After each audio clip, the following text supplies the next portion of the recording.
soir, le fait marquant du jour, ce sont ces nouveaux soupçons d'agression de Nordal Lelandais. Le téléphone portable du tueur de Maëlys a parlé. Une perquisition a eu lieu au domicile de ses parents. En sa présence, nous y sommes avec notre correspondant.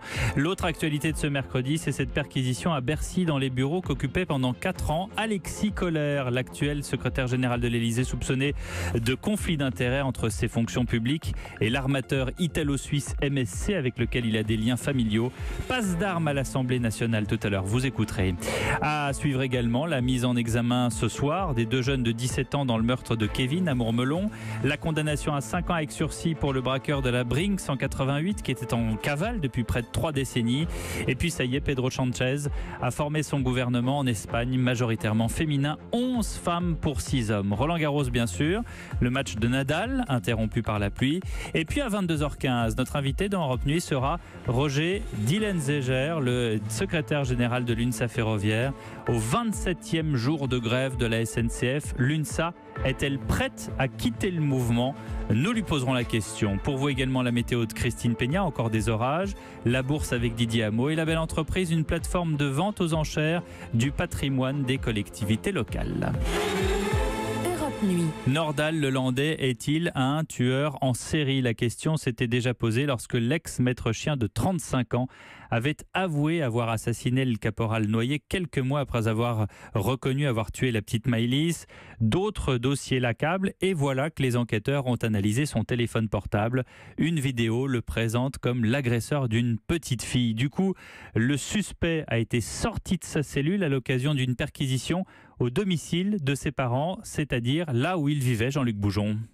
Oui, car cette agression aurait eu lieu dans cette maison isolée du reste du village où l'ancien militaire vivait avec ses parents. C'est cette vidéo extraite d'un des téléphones portables de Lelandais qui a déclenché cette perquisition. On y verrait une petite fille de moins de 7 ans en train de subir des attouchements et une main qui pourrait appartenir à l'ancien maître chien.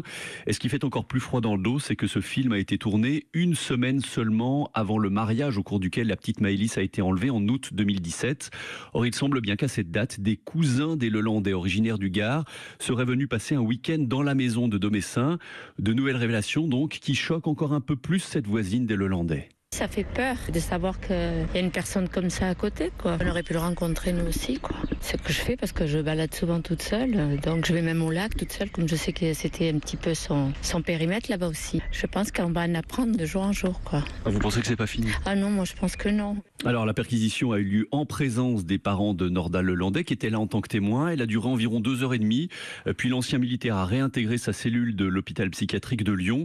Il devrait être interrogé plus longuement sur cette vidéo très compromettante dans les jours à venir. Merci Jean-Luc Boujon, correspondant d'Europe 1 dans la région lyonnaise. Par ailleurs, Europe 1 vous révélait ce matin l'existence d'une autre vidéo le concernant. 2 jeunes hommes disparus en 2011 et 2012 au festival de musique électronique de Tamier. La famille de l'un des disparus a transmis au juge d'instruction un fichier vidéo montrant des danseurs lors de ce festival. L'un d'eux ressemble étrangement à Lelandais. Par ailleurs, la famille Morin appelle aussi tous ceux qui auraient des informations à se manifester. L'autre sujet du jour, il concerne Alexis Kohler, le très secret bras droit d'Emmanuel Macron, secrétaire général de l'Élysée. Soupçonné, vous le savez, de conflit d'intérêts entre ses fonctions publiques et l'armateur italo-suisse MSC aussi, parce qu'il a des liens familiaux avec ce géant du tourisme. Question, a-t-il usé de son influence et de sa proximité pour faciliter le dossier des chantiers navals STX dans le rachat par l'italien Fincantieri? Là-dessus, le député de la France Insoumise, Ugo Bernalicis, n'y voit que des magouilles et il l'a dit haut et fort aux questions au gouvernement tout à l'heure à l'Assemblée. Alexis Kohler, énarque nommé en 2010 administrateur des chantiers de l'Atlantique, dont le groupe MSC, un des plus grands clients, est la propriété de son cousin Gianluigi Aponte. Il suivra d'ailleurs le dossier de la vente de STX, d'abord comme directeur de cabinet de Macron à Bercy, puis comme directeur financier de MSC, et en même temps membre actif de l'équipe de campagne d'Emmanuel Macron. Bah voyons.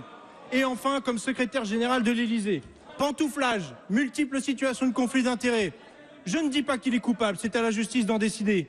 Vous découpez la France en morceaux et vous la vendez. Vous avez donné le TGV à Siemens, vous avez offert les éoliennes à General Electric. Autant de scandales industriels, autant d'emplois français menacés, autant de souveraineté perdue. Et voilà la réponse du ministre de l'économie Bruno Le Maire. Le climat est à l'orage sur le territoire français, ce n'est pas la peine qu'il le soit aussi dans notre Assemblée nationale.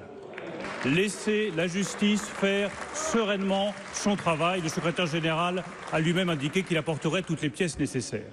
Quant à l'accord entre STX et Fincantieri, vous nous parlez de secret, mais cet accord est totalement transparent, voulu par le président de la République et protecteur des intérêts industriels, de l'emploi et des savoir-faire des chantiers de Saint-Nazaire qui font la fierté de notre nation. Et là-dessus, Bruno Le Maire a d'ailleurs indiqué qu'il appellerait les nouveaux dirigeants italiens justement pour s'assurer de la pérennité de cet accord franco-italien. Je reste au gouvernement, déclaration de Nicolas Hulot pour ceux qui auraient eu des doutes. Le ministre de la Transition écologique estime qu'il y a eu de grosses avancées en matière d'écologie depuis l'arrivée au pouvoir d'Emmanuel Macron.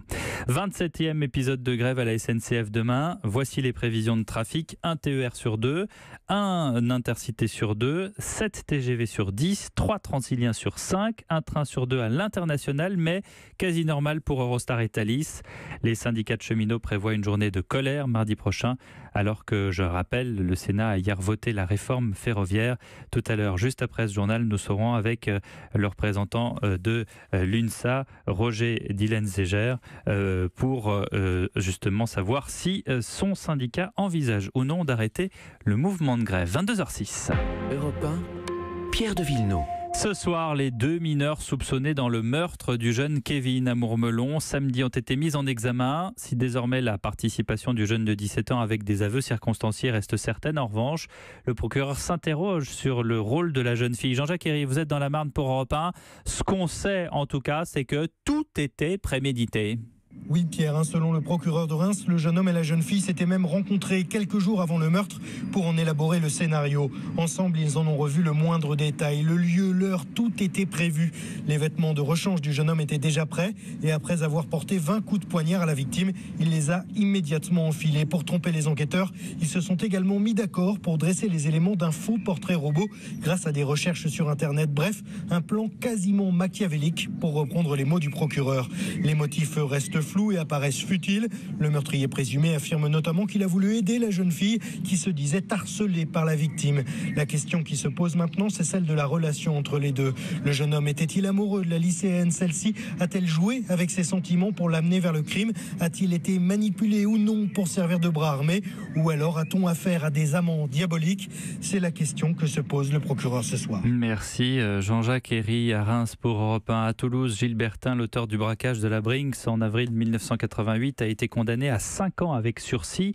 L'ex-chanteur punk qui était concurrent à l'époque de Noir Désir avait passé 28 ans en cavale avant de se rendre en novembre 2016. Le braquage, quant à lui, avait été effectué de façon quasi millimétrée avec des détails pour tromper les convoyeurs comme cette 4L de gendarmerie avec des déguisements de gendarmes, pas le moindre coup de feu. On n'a jamais d'ailleurs retrouvé un centime des près de 12 millions de francs dérobés à l'époque. Avec cette condamnation au sursis, Gilles Bertin est donc ressorti libre. Écoutez sa réaction. Je suis soulagé quand même, bon, parce que moi je risquais quand même d'être incarcéré, quoi. Bon, mais voilà, maintenant c'est fini, c'est terminé, c'est point final, quoi. Franchement, je n'en menais pas large quand l'avocat général a demandé 5 ans de prison, je l'avais pas clair. Ça a été laborieux, hein. J'ai du mal à me remettre dans la peau de celui que j'étais il y a 27 ans. Et bon, on va passer à autre chose maintenant. Je vais élever mon gosse tranquillement et l'amener à sa majorité si je peux. Il faut que je retrouve mon identité, encore et toujours faire mes papiers, parce que j'en suis encore là, et puis repartir élever mon fils en Espagne. C'est fini, bouclé, terminé, c'est 30 ans de vie, quoi. Ça n'a pas toujours été rigolo, mais bon, c'est pas 30 ans d'incarcération, hein. Faut pas non plus, faut pas se leurrer non plus. Ça n'a pas toujours été un cauchemar. Je suis pas le plus à plaindre. Je suis vivant. Gilles Bertin, vivant mais condamné donc à 5 ans avec sursis, au micro de Benjamin Péter. Direction l'Espagne maintenant avec la présentation du nouveau gouvernement du socialiste Pedro Sánchez, gouvernement assurément pro-européen et surtout majoritairement féminin, Henri de la Garry.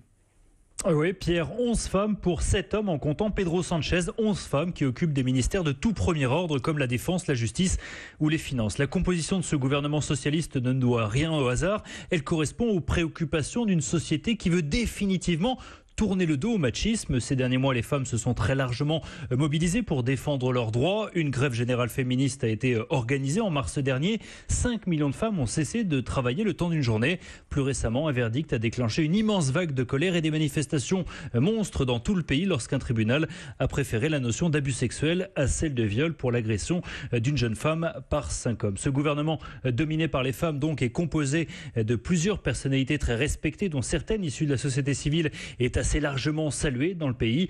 On notera qu'à la différence du nouvel exécutif italien, le gouvernement Sanchez se veut pro-européen. Le ministre des Affaires étrangères, le catalan Josep Borrell, a dirigé le Parlement européen, tandis que la ministre de l'économie, Nadia Calviño, était la directrice du budget de l'Union européenne. Enfin, c'est un astronaute qui sera en charge de la science et de la recherche. Pedro Duque est le seul Espagnol à avoir voyagé dans l'espace. Merci Henri de Laguérie, correspondant d'Europe 1 en direct d'Espagne. Les députés italiens, quant à eux, ont voté la confiance de Giuseppe Conte. Le nouveau chef du gouvernement populiste prend donc ses fonctions. Tout de suite, Roland Garros. Roland Garros 2018. Europe 1, radio officielle. Journée compliquée sur les cours de la Porte d'Auteuil. Corinne Boulou, la pluie s'est invitée en guest star. Eh bien, la pluie a joué en début de soirée avec les nerfs des joueurs et de l'organisation du tournoi. Finalement, vers 19h30, les derniers quarts de finale masculins ont été reportés à demain midi, avant les demi-finales dames. Alors, avant l'interruption, eh bien, Rafael Nadal, mené 1-7-0 par l'Argentin Schwartzmann, était à 2 points d'égaliser sur son service à une manche partout. L'Espagnol numéro 1 mondial n'avait plus laissé de 7 en route depuis juin 2015. Dans le dernier quart de finale, le Croate Cilic et l'Argentin Del Potro étaient dans le tie-break de la première manche à égalité 5 points partout. Alors avant la pluie, eh bien, les derniers quarts du tableau féminin avaient livré leur verdict. L'Espagnole Muguruza, victorieuse à Roland-Garros en 2016, a balayé la Russe Maria Sharapova 6-2, 6-1. Elle sera opposée demain en demi-finale à la numéro 1 mondiale Simona Halep. La Roumaine, finaliste l'an passé, a éliminé en 3-7 l'Allemande Kerber. Enfin, on n'oubliera pas la qualification pour les demi-finales du double, messieurs, de la paire Mahut-Herbert. Eh bien, merci Corinne Boulou. Notez que les organisateurs du tournoi font un geste pour tous les spectateurs qui ont maudit la pluie aujourd'hui. Sur simple présentation du billet daté de ce mercredi, ils pourront assister gratuitement aux différents matchs de demain sur le Central et sur le cours Suzanne Langlaine. En rugby, plus de 2 ans et demi après sa dernière sélection, Morgan Parra a été titularisé au poste de demi-de-mêlée du 15 pour affronter la Nouvelle-Zélande samedi à Auckland. Pour ce premier test de la tournée de juin, le sélectionneur Jacques Brunel a également choisi de faire débuter Maxime Médard à l'arrière et Johan Maestri en deuxième ligne, 2 revenants d'expérience justement comme Parra. On parlait de la météo il y a quelques minutes avec Corinne Boulou, justement, Christine Peña. C'est une petite amélioration temporaire demain. En effet, cette amélioration sera de courte durée puisque dès le week-end prochain, une nouvelle dégradation orageuse arrivera. Alors, pour le moment, pour ce jeudi, c'est par l'ouest que l'amélioration arrive. Elle va donc se dessiner petit à petit, des éclaircies qui vont se développer entre le sud-ouest jusqu'à la Loire, en remontant jusqu'aux côtes de la Manche. Les orages, il y en aura. Il y en aura encore sur la moitié est du pays. Encore un épisode violent avec de la grêle prévue et de fortes précipitations qui pourront engendrer de nouvelles inondations en région PACA, ainsi qu'en Corse, mais également sur les régions du Grand Est. Vendredi sera la journée la plus calme et la plus ensoleillée. Il va falloir en profiter. Les températures pour demain, elles iront de 20 degrés à Quimper, Clermont-Ferrand, 23 à Rennes et Nice, 24 à Bordeaux, elles remontent dans le sud-ouest, 24 également à Marseille, à Lyon et Lille. Elles seront plus raisonnables dans le nord-est à Strasbourg avec 25 degrés comme à Reims et il fera jusqu'à 26 degrés à Paris comme à Nîmes. Merci Christine.